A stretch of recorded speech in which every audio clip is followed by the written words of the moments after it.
그 왜 원래 내신 책 있잖아요. 최악의 총리, 최고의 총리. 그 책에서 최악의 대통령, 최고의 대통령 뭐 이렇게 그 컨셉은 아닌 거죠. 그러니까 가제를 최고의 정치, 최악의 정치 이렇게 잡았는데 이쪽에 이제 옛날 책이 좀 그래도 히트쳤기 때문에 패러디 해본 건데 최악의 정치라는 게 어디까지 떨어질지 몰라가지고 지금 이거보다 최악일 수는 없죠. 이거보다 최악이면 나라가 망하는 거지. 뭐. 근데 맨날 드러나는 게 오전에 최악이었던 게 오후엔 더 최악이고 막 그러더라고요. 지금 바닥이 없다. 네, 바닥이 없습니다 지금. 단재 신채호 선생이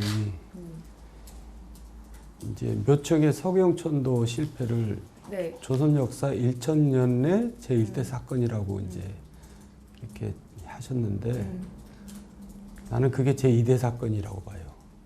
지금 벌어지고 있는 게 1대 사건. 조선 역사 2000년의 제1대 네. 사건.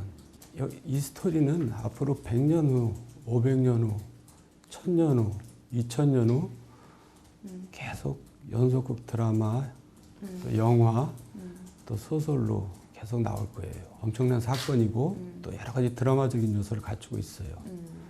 2007년에 그러니까 MB 캠프 가시기 전까지 박근혜 대통령 당시 이제 정치인으로서 같은 당내 동료 의원으로서 사이가 나쁘지 않으셨고 또 2004년인가 그 박근혜 비대위 때는 박근혜 의원을 비대위원장 내세워야 된다 이런 의견도 하시고 그랬었잖아요 당시에. 그 얘기는 그렇게 간단하진 않아요. 그렇진 않아요? 네, 그러니까 이제 2007년에 어쨌든 한나라당 대통령 후보 경선 과정에서 굉장히 치열했잖아요. 아마 우리 정치 선거 역사상 가장 심한 네거티브가 네. 있었어요. 박근혜 후보 측으로부터. 네. 그런데 이제 이명박 후보 쪽은 아무래도 앞서간 후보이기 때문에 네거티브를 할 수도 없었지만은 방어는 해야 되기 때문에 철저한 조사나 뭐 연구를 할 수밖에 없죠. 상대방에 대해서. 아무래도 그 굳은 일이잖아요. 상대방의 뭐 약점이나 허점 이런 거를 잡아내야 되기 때문에 그 위험한 일이고. 그러니까 이제 결국 제가 또 그 일을 맡아서 했고 또 그 시간이 지나서 이제 벌어진 일과 그 과정에서 이제 내 보좌관이 구속되는 일도 생겼고. 네. 그리고 내가 그 당시에 사실 박근혜 후보한테 편지도 보냈었어요. 저 용서해 달라고. 선거 중에 벌어진 일인데 우리 측에서는 상대방에 대해서 명예훼손이나 저기 비방으로 이제 고소한 건을 다 취하했잖아요. 그러니까 그쪽도 좀 취하해 달라라고 간곡히 부탁했는데 전혀 뭐 그래서 결국 구속돼서 형도 살고 나올 정도로 그렇기 때문에 결국 좋다고 할 수는 없는데 박근혜 후보하고의 관계는 굉장히 불편하고 어려운 관계인데 또 박근혜 후보는 돌이켜보면 나를 굉장히 좀 어렵게 두려워했던 것 같아요. 왜냐면 나에 대해서 직접적으로 비난이나 이렇게 한 적은 없거든요. 네. 하다못해 경조사가 있으면 한 번도 빠진 적이 없고. 이제 그 이유는 내가 본인을 너무나 잘 알고 있다는 사실을 알기 거죠. 때문에 그렇게 했던 것 같아요. 그런데 그때 당시에는 이제 1위 후보였으니까 앞서 나간 후보였으니까 그런 것도 이렇게 네거티브 공세도 약했지만 그때 당시에 최태민 일가와 박근혜 후보를 이렇게 엮는 것 자체가 별로 이렇게 크게 주목을 못 받았던 것 같아요. 그게 굉장히 사실 중요한 부분인데 그래서 여러 가지 작업을 어렵게 했어요.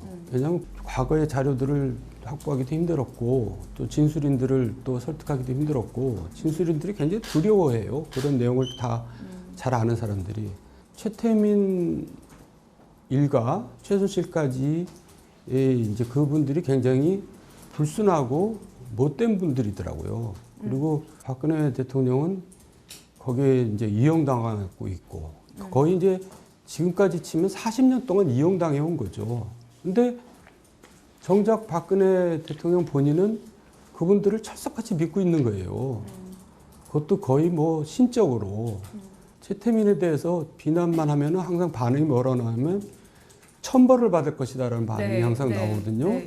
후보 입에서. 그러니까 아니 저렇게 우리 상식적인 눈으로 보면은 굉장히 못됐고 불순한 사람들인데 거기 이용당하고 있는데 그런 분이 대통령이 되면은 이 나라가 어떻게 될까 걱정이 당연히 되잖아요. 최근에 얘기가 많이 됐던 조순재 씨 같은 경우도 새누리당의 의붓 아들 조순재 씨가 정윤회의 전신이라고 보면 돼요. 그러니까 네. 최태민이 살아있을 때 최태민과 박근혜 사이에서 일을 했던 사람이 조순재고 최태민 사후에 최순실과 박근혜 사이에 일을 했던 사람이 정윤회죠. 그러니까 정윤회는 제2의 조순재라고 볼 수가 있고 조순재는 전신, 정윤회의 전신이라고 볼 수 있는데 그 조순재 씨가 이제 나와서 새누리당 강재석 대표 앞으로 진전서를 냈죠.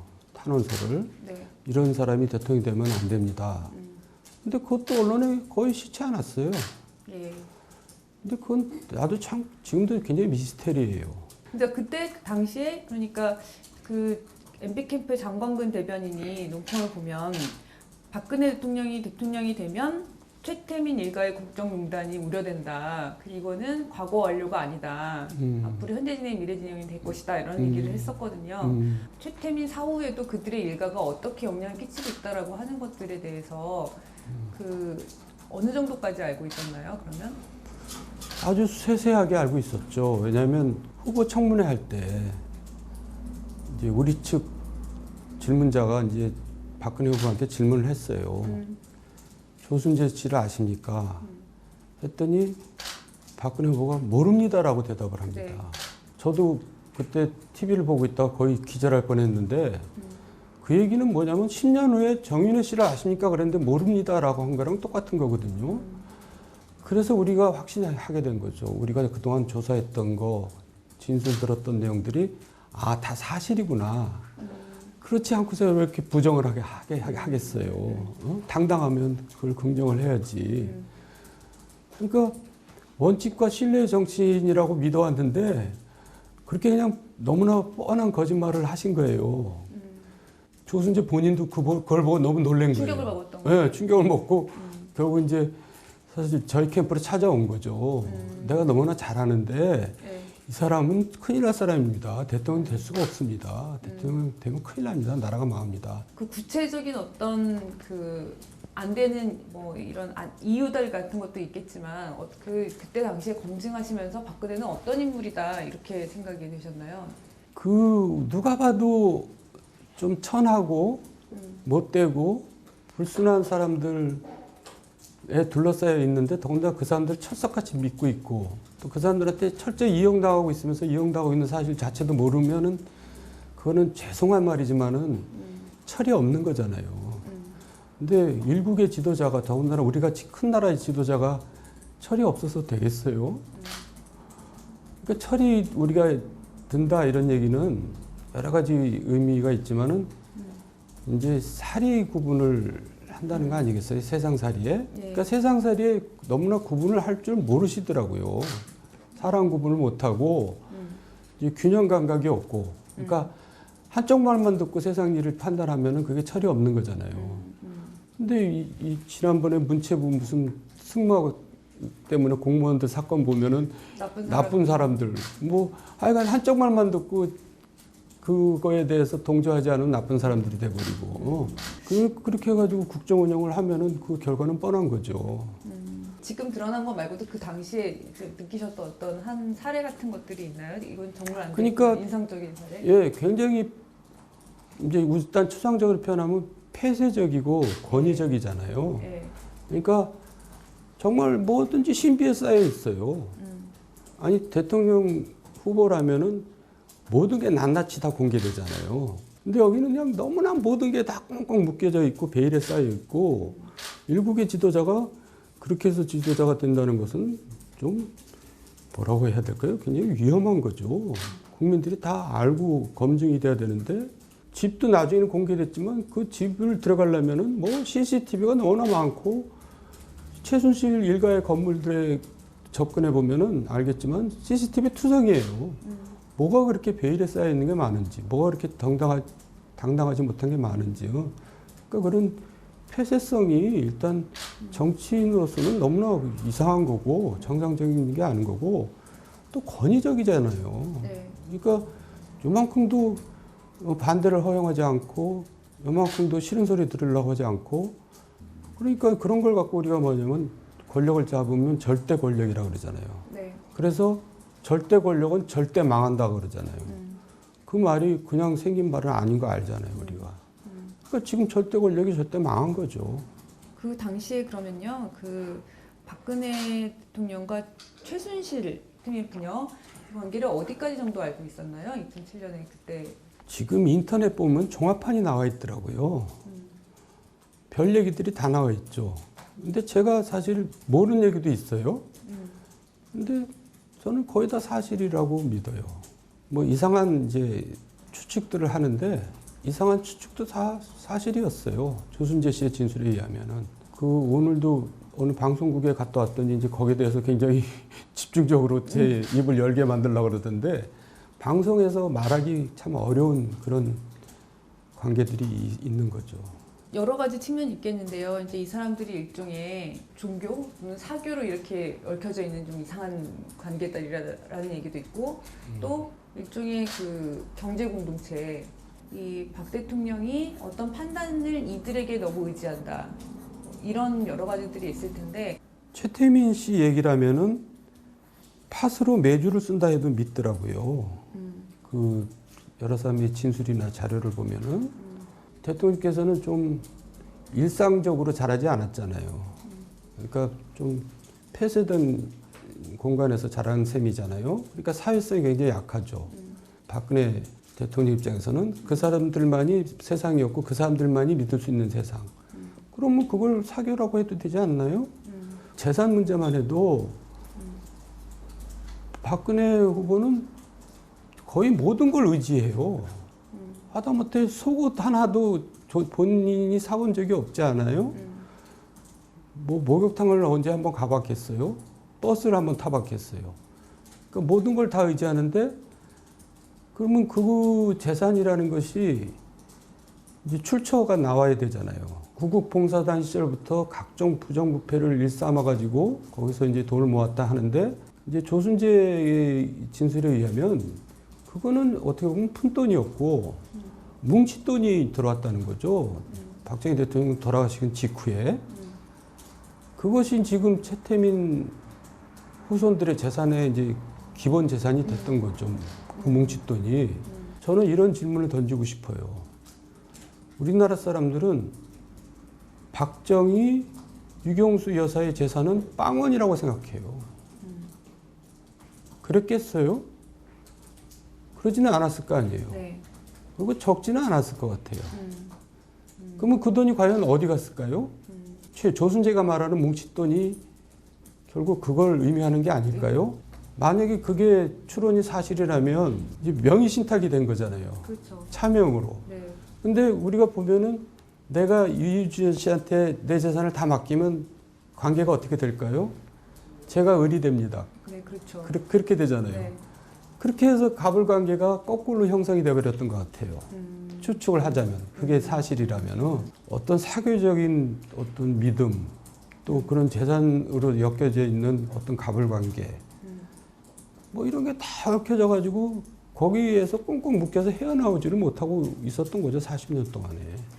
그게 지금 적나라하게 다 밝혀지고 있잖아요. 조순재 녹취록에 보면 최순실 씨, 정윤회 씨와 이 박 후보 관계가, 당시 박 후보 관계가 자세히 나와 있나요? 결국 최태민의 자식들이 많잖아요. 이제 배다른 자식들이지만은 근데 결국 후계자를 이제 최순실로 지명을 한 거죠.